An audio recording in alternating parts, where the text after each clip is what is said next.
ಕೆಲಸ ಎಲ್ಲ ಮುಗಿಸಿ ಕನಸುಗಳ ಬೆನ್ನೇರಿ ನಾ ಹೊರಟಿದ್ದು ಬ್ಯಾಂಗ್ಳೂರ್ ಏರ್ಪೋರ್ಟ್ ಕಡೆಗೆ.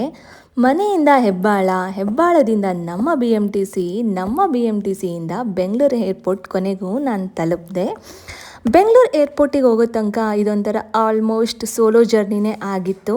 ಸೊ ಬೆಂಗಳೂರು ಏರ್ಪೋರ್ಟಿಗೆ ಹೋಗಿ ಅಲ್ಲಿರೋ ಶಟಲ್ ಸರ್ವೀಸಸ್ನ ಉಪಯೋಗಿಸ್ಕೊಂಡು ನಾನು ನನಗೆ ಡೆಸಿಗ್ನೇಟೆಡ್ ಆಗಿರೋ ಟರ್ಮಿನಲ್ಗೆ ಹೋದೆ. ಬೆಂಗಳೂರು ಏರ್ಪೋರ್ಟು ತುಂಬ ಬ್ಯೂಟಿಫುಲ್ಲಾಗಿ ಡಿಸೈನ್ ಮಾಡಿದ್ದಾರೆ, ತುಂಬ ನೀಟಾಗಿ ಬ್ಯಾಂಗ್ಳೂರ್ ಏರ್ಪೋರ್ಟ್ ತುಂಬ ನೀಟಾಗಿ ಮೇಂಟೈನ್ ಮಾಡಿದ್ದಾರೆ. ಸ್ವಲ್ಪ ಹೊತ್ತು ಅಲ್ಲಿ ಕಾಲ ಕಳೆದ ಮೇಲೆ ನನಗೆ ಗೊತ್ತಾಗಿದ್ದು ನಾನು ರಾಂಗ್ ಟರ್ಮಿನಲ್ಗೆ ಬಂದಿದ್ದೀನಿ ಅಂತ. ಸೊ ಮತ್ತೆ ಶಟಲ್ ಸರ್ವಿಸ್ ಇಟ್ಕೊಂಡು ನನಗೆ ಬೇಕಾಗಿರೋ ಟರ್ಮಿನಲ್ಗೆ ನಾನು ಹೋದೆ. ಸೊ ಅಲ್ಲಿಂದ ಬ್ಯಾಗೇಜ್ನ ಚೆಕ್ ಇನ್ ಮಾಡಿಸಿ ಕೊನೆಗೂ ಫ್ಲೈಟ್ ಹತ್ತೋ ಟೈಮ್ ಬಂದೇ ಬಿಡ್ತು. ಇದು ನನ್ನ ಮೊದಲ ವಿಮಾನ ಪ್ರಯಾಣ ಆಗಿರುತ್ತೆ. ಎಕ್ಸ್ಪೀರಿಯನ್ಸ್ ನನಗೆ ತುಂಬ ಇಷ್ಟ ಆಯಿತು.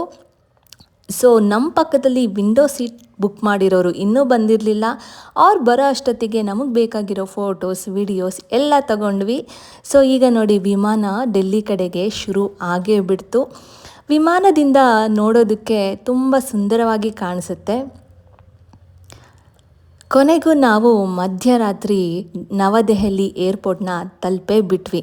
ಸೊ ಅಲ್ಲಿಂದ ಇಂಡಿಗೋ ಶಟಲ್ ಸರ್ವೀಸಸ್ನ ಉಪಯೋಗಿಸ್ಕೊಂಡು ಡೆಲ್ಲಿ ಇಂಟರ್ನ್ಯಾಷನಲ್ ಏರ್ಪೋರ್ಟಿಗೆ ಬಂದ್ವಿ. ಅಲ್ಲಿಂದ ಬ್ಯಾಗೇಜ್ ಚೆಕ್ಔಟ್ ಮಾಡಿಕೊಂಡು ಒಂದು ಅರ್ಧ ರಾತ್ರಿ ನಾವು ಡೆಲ್ಲಿ ಏರ್ಪೋರ್ಟಲ್ಲೇ ಕಳೆದ್ವಿ. ಬೆಳಗಾಗೋ ತನಕ ಡೆಲ್ಲಿ ಏರ್ಪೋರ್ಟಲ್ಲೇ ಇದ್ವಿ.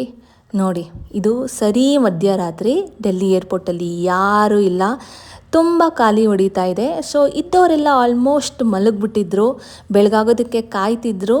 ಬೆಳಗ್ಗೆ ಆಗಿದ ತಕ್ಷಣ ನಾವು ಮತ್ತೆ ಮೆಟ್ರೋ ಹಿಡ್ಕೊಂಡು ಕಲರ್ ಮೆಟ್ರೋನ ಚೇಂಜ್ ಮಾಡಿಕೊಂಡು ಕೊನೆಗೂ ಹಜರತ್ ನಿಜಾಮುದ್ದೀನ್ ಡೆಲ್ಲಿ ಸ್ಟೇಷನ್ಗೆ ಬಂದೇ ಬಿಟ್ವಿ. ಅಲ್ಲಿಂದ ನಮಗೆ ಅಸೈನ್ ಆಗಿರೋ ಟಿ ಟಿನ ಹತ್ಕೊಂಡು ರಿಷಿಕೇಶ್ ಕಡೆಗೆ ಹೊರಟ್ವಿ. ಮತ್ತೆ ಸಿಗೋಣ.